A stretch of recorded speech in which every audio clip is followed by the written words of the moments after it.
चतुर्भुज। आज हम लोगों को पढ़ना है चतुर्भुज। चतुर्भुज इंग्लिश में बोलेंगे इसको क्वाड्रिलेटरल। क्या बोलेंगे? प्रोनाउंस अच्छा से करो, क्वाड्रिलेटरल। देखो चतुर्थ मतलब होता है चार, भुज मतलब क्या होता है? भुजा। चार भुजा, इसका मतलब है कि इस आकृति में हम लोग चार भुजा वाले है ना आकृति का अध्ययन करने वाले हैं। देखो यहाँ पर क्या लिखे? चार सरल रेखाखंडों से घिरे आकृति को चतुर्भुज कहते हैं। अब सरल का अर्थ बता चुके हैं, क्या होता है सरल का अर्थ? बिल्कुल सीधा सीधा, है ना। तो चार सरल रेखाखंडों से, यहाँ पर देखो, एक सरल रेखाखंड सीधा रेखाखंड, दो सरल रेखाखंड, तीन सरल रेखाखंड, चार सरल रेखाखंड। कितने रेखाखंड है इसमें? चार। और पूरी तरीके से क्या है? बंद है ना, घिरा हुआ है। देखो या करके इस तरीके से भी बोल सकते हो, चार भुजाओं से बनी बंद आकृति को चतुर्भुज कहते हैं। इंग्लिश में बोल सकते हो, है ना, विच शेप्स या which figure has closed by 4 line segments is called quadrilateral. क्या बोलेंगे? जो आकृति चार भुजाओं से पूरी तरीके से घिरा हो या बंद हो उसको हम लोग क्या बोलते हैं? चतुर्भुज बोलते हैं। ये वाला हमारा चतुर्भुज नहीं हुआ। क्या हो गया? नहीं हुआ। ये घिरा हुआ ही नहीं है। देखो यहाँ से जाने का है कि नहीं है? तो ये चतुर्भुज नहीं हुआ। चलो हम लोग अब पढ़ेंगे चतुर्भुज के प्रकार। देखो चतुर्भुज जो होता है मतलब प्रकार क्या होता है? यहाँ पर चतुर्भुज का प्रकार क्या होगा? हम लोग चतुर्भुज को कितने तरीके से खींच सकते हैं, कितने तरीके से यहाँ पर दिखा सकते हैं, बना सकते हैं, वही तो उसका प्रकार है ना। अभी हम लोग अगले क्लास में पढ़ेंगे चतुर्भुज के प्रकार। हम लोग पढ़ चुके हैं। आज हम लोगों का टॉपिक है चतुर्भुज के प्रकार, टाइप्स ऑफ क्वाड्रिलेटरल। ठीक है। चतुर्भुज मुख्य रूप से 5 प्रकार का होता है। त्रिभुज हम लोग 6 प्रकार का पढ़े हैं, लेकिन चतुर्भुज कितने प्रकार का होता है? 5 प्रकार का। उसमें से पहला लिखे हैं आयत। क्या लिखे हैं? आयत। देखो चतुर्भुज के 5 प्रकार में से एक प्रकार है आयत, है ना। ये आयत क्या होता है? एक आयत होता है कुरान शरीफ का, वो वाला आयत नहीं है, यहाँ चतुर्भुज वाला आयत है ना। चतुर्भुज के प्रकार में से क्या है? एक आयत है। देखो यहाँ पर इसको इंग्लिश में बोलेंगे रेक्टेंगल। क्या बोलेंगे? रेक्टेंगल। यहाँ उसका फिगर है, अभी हम लोग और डिटेल से देखेंगे। देखो आयत के बारे में हम थोड़ा सा यहाँ पर लिखे हैं, जिस चतुर्भुज के आमने सामने की भुजाओं की लंबाई। अब बताओ यहाँ पर आमने सामने क्या होता है? ध्यान दोगे इधर। आमने सामने का मतलब ये देखो, ए भी एक भुजा है, इसके सामने बोले तो इसके सम्मुख, यहाँ पर आमने सामने, ये हुआ आमने सामने। ठीक है ना। अगर हम इधर खड़ा है तो मेरे आमने, उधर जो खड़ा होगा वो मेरे आमने सामने हुआ, हम उसके सामने और वो मेरे सामने, इसी को बोलते हैं आमने सामने। समझ में आई बात? तो देखो यहाँ पर ए बी के आमने सामने कौन है? CD। अगर ए बी 8 सेंटीमीटर है तो ये भी 8 सेंटीमीटर होगा। यहाँ पर देखो आमने सामने की भुजाओं की लंबाई क्या होनी चाहिए? बराबर। तो इसका मतलब ए बी 8 सेंटीमीटर है तो ये CD भी कितना होना चाहिए? 8 सेंटीमीटर होना चाहिए। उसके बाद देखो इधर AD है, यहाँ पर इधर है BC। तो इसका मतलब ये है आमने सामने की भुजाओं की लंबाई कहा था ना। तो यहाँ पर BC की लंबाई है 5, तो इसके सामने है AD, ये भी कितना हो जाएगा? 5 सेंटीमीटर हो जाएगा। ठीक है ना। देखो यहाँ पर जिस चतुर्भुज के आमने सामने की भुजाओं की लंबाई बराबर एवं समांतर हो। अब देखो समांतर क्या होता है?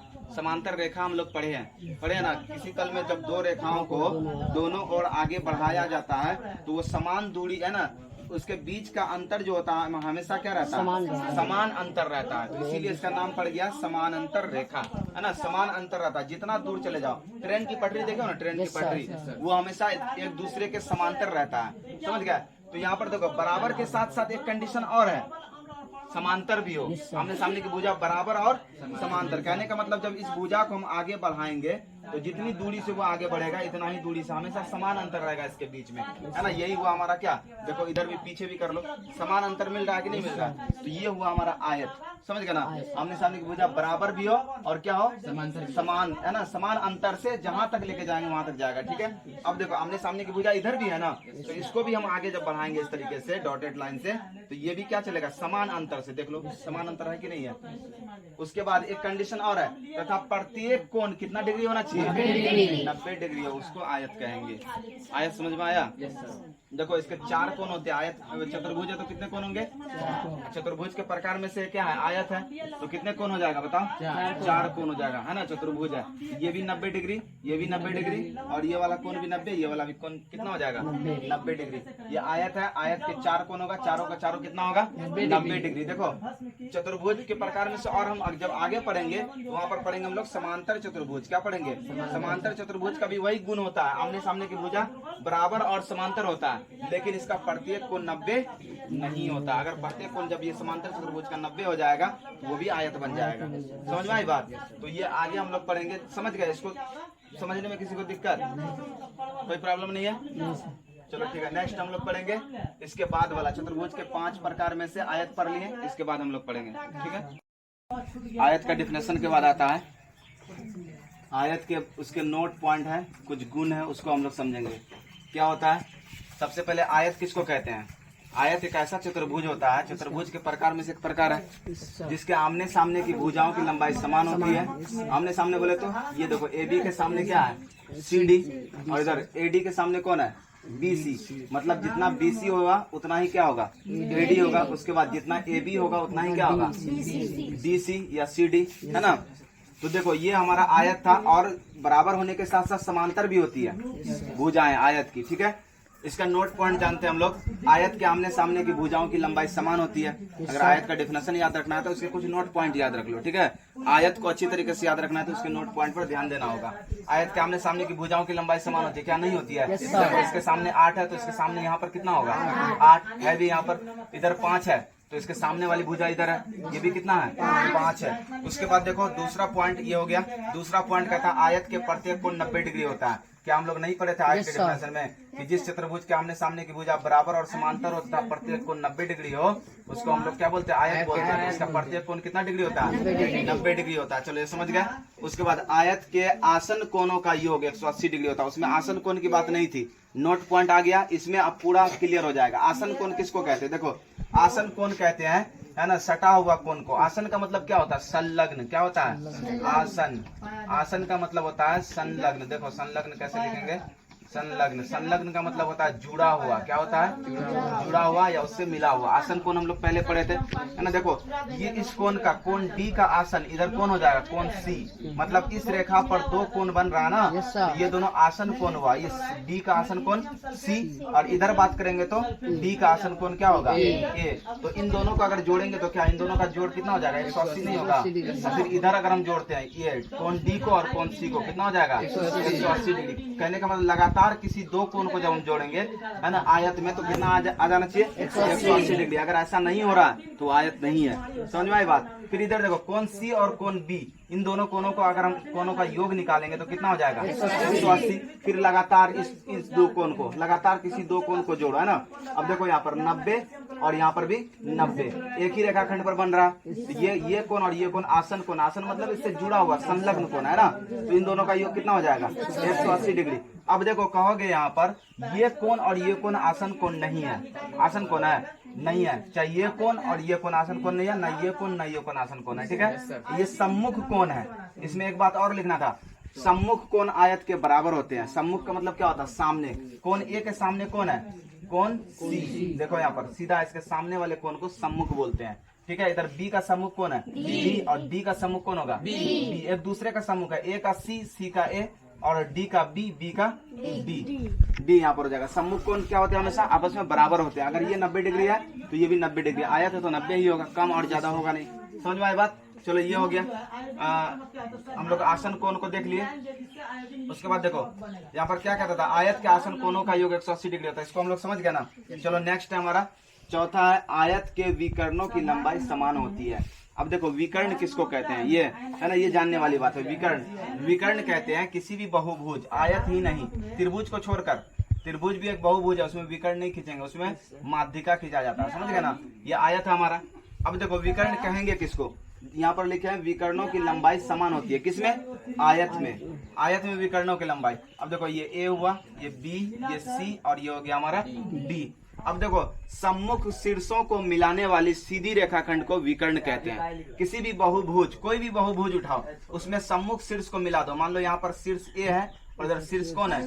C। सम्मुख शीर्ष को मिला दो, A से C मिला दिए, है ना। ये AC विकर्ण हुआ, बहुभुज का AC विकर्ण हुआ। ठीक है, उसके बाद यहाँ पर क्या हमारा? B, शीर्ष B और इधर शीर्ष बी। अब बताओ बी का सम्मुख कौन है? सी। डी है ना कि बी के सम्मुख सी होगा? सम्मुख का मतलब बिल्कुल सामने।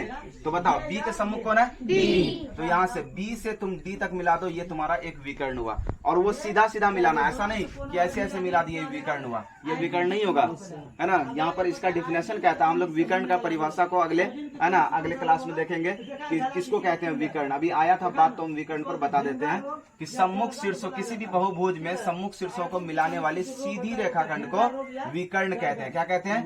विकर्ण। और यहाँ पर विकर्ण के बारे में कह रहा, आयत के विकर्णों की लंबाई समान होती है। कहने का मतलब जितना ए से सी होगा, मान लो ए से सी 9 सेंटीमीटर, तो बी से डी भी कितना होगा? 9 सेंटीमीटर। विकर्णों की लंबाई समान होती है। क्लियर? उसके बाद चलो नेक्स्ट हमारा आयत का परिमाप। आयत का परिमाप क्या होता है? हम लोग परिमाप पढ़े हैं, है ना। हर तरफ के माप को परिमाप कहते हैं। यहाँ से यहाँ, यहाँ से यहाँ, यहाँ से यहाँ, पूरा माप लेंगे, परिमाप होगा, है ना। आयत का परिमाप क्या होता है? 2 इंटू लंबाई प्लस चौड़ाई। 2 इंटू मत बोले तो 2 गुना, ब्रैकेट के अंदर रख देंगे लंबाई और जोड़ देंगे चौड़ाई को। इन दोनों को बाहर करेंगे, 2 से गुना कर देंगे, वही हमारा क्या हो जाएगा? परिमाप हो जाएगा। नहीं तो परिमाप निकालने का और भी तरीका है, सारे भुजा की लंबाई को जोड़ दो, परिमाप आ जाएगा, है ना। बोले थे ना हम लोग कि कुछ फिगर होता है जिसका स्पेशल फॉर्मूला होता है। तो जैसे ये फिगर है आयत, है ना, ये चित्र हमारा चतुर्भुज आयत, इसका स्पेशल फॉर्मूला यहाँ पर 2 गुना लंबाई प्लस चौड़ाई। उसके बाद देखो आयत का क्षेत्रफल। क्षेत्रफल किसको कहेंगे? सबसे पहले हम लोग क्षेत्रफल का डिफिनेशन को जानेंगे, है ना। चलो अगले क्लास में हम लोग क्षेत्रफल के डिफिनेशन को जानेंगे, उससे रिलेटेड अभी हम कुछ बताते हैं। देखो कोई भी आकृति का क्षेत्रफल क्या होता है? जिससे जितना क्षेत्र लेता है, क्षेत्र का मतलब होता है इलाका, जगह, समझ गया ना। मान लो ये आयत है, अब देखो ये आयत है, ये आयत जो है कितने जगह में बना हुआ है, ये कितना क्षेत्र को घेरा हुआ है, वही उसका क्षेत्रफल होगा। जैसे देखो ये आयत यहाँ से यहाँ, यहाँ से यहाँ, यहाँ से यहाँ, इसके बाहर बाउंड्री जो है ये क्षेत्रफल नहीं होगा। इस बाउंड्री से जो घेरा हुआ अंदर का क्षेत्र है ना, ये जगह है, ये हमारा क्षेत्रफल कहलाएगा। समझ गए ना। इसकी हम लोग परिभाषा को जानेंगे। तो क्षेत्रफल क्या होता है? लंबाई गुना चौड़ाई। लंबाई ले लो और चौड़ाई को गुना कर देंगे, है ना, दोनों का, तो आयत का हमको क्षेत्रफल आ जाएगा। बताओ इस पॉइंट से किसी को कोई दिक्कत? इतने पॉइंट से सारा पॉइंट समझ गया ना। क्षेत्रफल क्या होता है, परिमाप क्या होता है। चलो देखो अभी एक छोटा सा हम आयत लेते हैं और उसका परिमाप निकालने की कोशिश करते हैं। देखो कितना आसानी से निकल जाएगा परिमाप। हम मान लो इसका 10 सेंटीमीटर, कितना है? 10। और इसका ये छोटा भुजा है तो इसको कम रखेंगे, 8 सेंटीमीटर। ये ए और ये बी, ये सी, ये डी, मान लिया कुछ भी लेटर मान सकते हैं हम लोग उसका नाम रखने के लिए, ठीक है। अब देखो इसका परिमाप, ये 10 है तो ये भी 10 होगा, और ये 8 है तो ये भी 8 होगा। आयत का परिमाप कहता है 2 गुना लंबाई प्लस चौड़ाई। देखो आयत का परिमाप लिखेंगे, आयत का परिमाप बराबर क्या होता है? 2 गुना लंबाई प्लस चौड़ाई। देखो यहाँ पर तो 2 गुना, बताओ आयत की लंबाई कितना है? सब बड़ी भुजा जो होती है वो लंबाई का काम करता है। यहाँ पर 10 सेंटीमीटर लिखेंगे प्लस चौड़ाई कितना है? 8 सेंटीमीटर। अब देखो यहाँ पर इसीलिए यहाँ पर 2 गुना लंबाई प्लस चौड़ाई लगाया कि 2 बार लंबाई भी है ना, 2 बार, और 2 बार चौड़ाई भी है, क्योंकि लंबाई को भी 2 से गुना करना है और चौड़ाई को भी 2 से गुना करना है। तो 10 दूना 20, 10 10 20 हो रहा, और 8 8 कितना हो जाएगा? 16। तो 8 दूना 16, इसलिए यहाँ पर एक ही बार 8 लिया क्योंकि यहाँ 2 से तो गुना हो ही रहा, समझ गया ना। तो यहाँ पर कितना हो जाएगा? 2 गुना 10 8 18 सेंटीमीटर, गुना 18 दूना 36 सेंटीमीटर। इसका क्या हो जाएगा? परिमाप। ऐसे भी अगर हम लोग साधारण सा देखते हैं तो ये 10 है तो इसके सम्मुख भुजा ये है, सामने वाली भुजा ये है, ये भी कितना होगा? 10 सेंटीमीटर। ये 8 है तो इसके सम्मुख भुजा ये है, ये भी कितना हो जाएगा? 8 सेंटीमीटर। तो देखो 10 10 20, 20 8 28, 28 8 कितना हो जाएगा? 36 सेंटीमीटर। ऐसे भी हम लोग देख सकते हैं। नहीं तो स्पेशल जो इसका फॉर्मूला है उस फॉर्मूला से अगर हम लोग देखते हैं तब भी कितना आ रहा? 36 आ रहा। बताओ समझे कि नहीं परिमाप? अब देखो क्षेत्रफल तो इससे भी सिंपल है, सिर्फ लंबाई लो और चौड़ाई लो, दोनों को आपस में गुना कर दो क्षेत्रफल निकालने के लिए।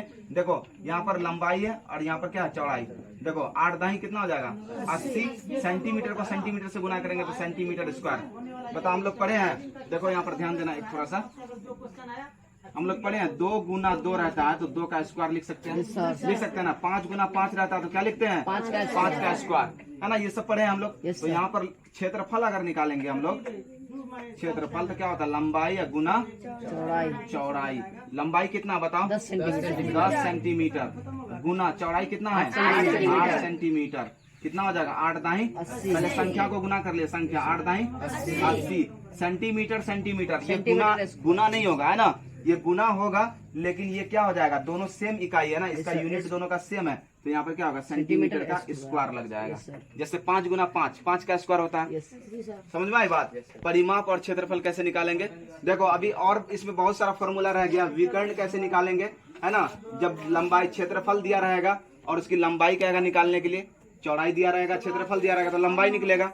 जब लंबाई और चौड़ाई दिया रहता तो क्षेत्रफल निकालते हैं। जब तुमको क्षेत्रफल और लंबाई दिया रहेगा तो चौड़ाई निकलेगा। जब क्षेत्रफल और चौड़ाई दिया रहेगा तो उसकी लंबाई निकलेगा। अभी बहुत सारा इसमें फॉर्मूला रह गया, हम लोग इसको नेक्स्ट क्लास में करेंगे। कोई ध्यान दोगे। 7वां नंबर पॉइंट है, आयत की लंबाई निकालना होगा। आयत की लंबाई कब आएगा, जब उसका क्षेत्रफल दिया रहेगा और चौड़ाई दिया रहेगा तो उसकी लंबाई निकालेंगे। देखो लंबाई किस तरीके से निकालेंगे, तो इसका फॉर्मूला आयत की लंबाई निकालने का, आयत का क्षेत्रफल बट्टे चौड़ाई। ये बट्टे जो ये बट्टे भाग का काम करता है, किसका काम करता है, भाग का काम करता है। तो बराबर यहीं पर हम कर देते हैं, बगल में करेंगे, ठीक रहेगा। ठीक है, देखो आयत का क्षेत्रफल कितना दिया हुआ है, 40 सेंटीमीटर लिख देंगे। 40 सेंटीमीटर आयत के क्षेत्रफल की जगह क्षेत्रफल लिख दिए, सेंटीमीटर स्क्वायर। अब देखो यहाँ पर बट्टे, बट्टे बोले तो भाग। आयत की चौड़ाई, आयत की चौड़ाई भी हमको है। जब लंबाई पूछेगा तो क्षेत्रफल और चौड़ाई दिया रहेगा। लंबाई निकालने के लिए क्षेत्रफल चौड़ाई मालूम रहता है। तब यहाँ पर क्या लिख देंगे बताओ, आयत का चौड़ाई, आयत का क्षेत्रफल लिख दिया, आयत की चौड़ाई, आयत की चौड़ाई 5 सेंटीमीटर। अब देखो पहले क्या करेंगे, संख्या को संख्या से कटा दो। 5 एकम 5, 5 अट्ठे 40। कटाना मतलब यहाँ पर भाग दे दो, अपने आप खत्म हो जाएगा ना। 5 के पारा से 8 बार में ये समाप्त हो जाएगा। देखो यहाँ पर स्क्वायर का मतलब क्या होता है, सेंटीमीटर स्क्वायर का मतलब क्या हुआ, सेंटीमीटर गुना सेंटीमीटर। अब बट्टे 1 सेंटीमीटर है, तो 1 सेंटीमीटर से क्या होगा, 1 सेंटीमीटर कट जाएगा, कितना सेंटीमीटर बचेगा, 1 सेंटीमीटर बचेगा ना। यहाँ पर हो जाएगा 8, और ये जो सेंटीमीटर बचा था उसको लिख दिया यहाँ पर। कहने का मतलब ये सेंटीमीटर से ये सेंटीमीटर कट के 1 सेंटीमीटर बचा है ना, तो यहाँ पर 8 सेंटीमीटर क्या निकल गया बताओ, आयत की लंबाई, ये वाला निकल गया। आयत की लंबाई देख लो, आयत की लंबाई कितना निकल गया, 8 सेंटीमीटर। कहने का मतलब अगर चौड़ाई 5 रहेगा, है ना, और लंबाई कितना रहेगा, 8 रहेगा, तो क्षेत्रफल कितना आ जाएगा, 40। चलो इसके जगह और हम दूसरा लेते हैं, इसका आयत की चौड़ाई निकालने के लिए। देखना आयत की चौड़ाई कैसे निकलेगा। तो आयत की चौड़ाई यहाँ पर क्षेत्रफल भी अलग ले लेते हैं। चलो यहाँ पर ले लेते हैं कितना, 60 सेंटीमीटर ले लिए, कितना 60। क्षेत्रफल हमेशा स्क्वायर में रहेगा, वर्ग में रहेगा, याद रखना क्षेत्रफल, क्योंकि क्षेत्रफल कैसे आता है, लंबाई और चौड़ाई को गुना करके, तो गुना करके आया तो यहाँ पर वर्ग तो लगेगा हर हाल में, ठीक है ना। अब देखो यहाँ पर चौड़ाई है इसका,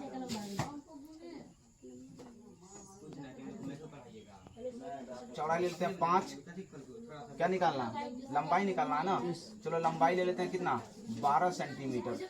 लंबाई है 12 सेंटीमीटर आयत की, और क्षेत्रफल कितना है, 60 सेंटीमीटर है। तो इसका निकालना क्या, हमको चौड़ाई निकालना है, चौड़ाई निकालना है ना। चौड़ाई निकालने का फॉर्मूला देखो, आयत की चौड़ाई बराबर होता है आयत का क्षेत्रफल बट्टे में लंबाई, आयत की लंबाई। तो बताओ आयत का क्षेत्रफल कितना दिया हुआ है, यहाँ पर देखो क्षेत्रफल क्या, अंदर का जो क्षेत्र है ना, ये सारा क्षेत्रफल तो कितना है, 60 सेंटीमीटर का स्क्वायर बट्टे लंबाई, आयत की लंबाई कितना दी, 12 सेंटीमीटर। 12 एकम 12 पंचे कट गया, सेंटीमीटर से सेंटीमीटर एक कट जाएगा, एक बचेगा, बराबर 5 सेंटीमीटर क्या निकल गया, चौड़ाई सेंटीमीटर रहेगा। आयत की चौड़ाई यहाँ पर 5 भर देना। समझ में आ गया कैसे आयत की लंबाई, क्षेत्रफल और चौड़ाई दिया रहता है तो लंबाई निकालते हैं, और आयत की जब चौड़ाई निकालना होता है तो क्षेत्रफल और क्या लगाते हैं, लंबाई, तब उसका चौड़ाई हमको ज्ञात होता है। समझ में आ गई बात। चलो इस पर हम लोग अभी बहुत सारा क्वेश्चन करने वाले हैं, जितने भी आयत का परिमाप, आयत का क्षेत्रफल, जब लंबाई निकालना हो तो कैसे निकालेंगे, चौड़ाई कैसे निकालेंगे ना, इस पर बहुत सारा प्रैक्टिस करने वाले।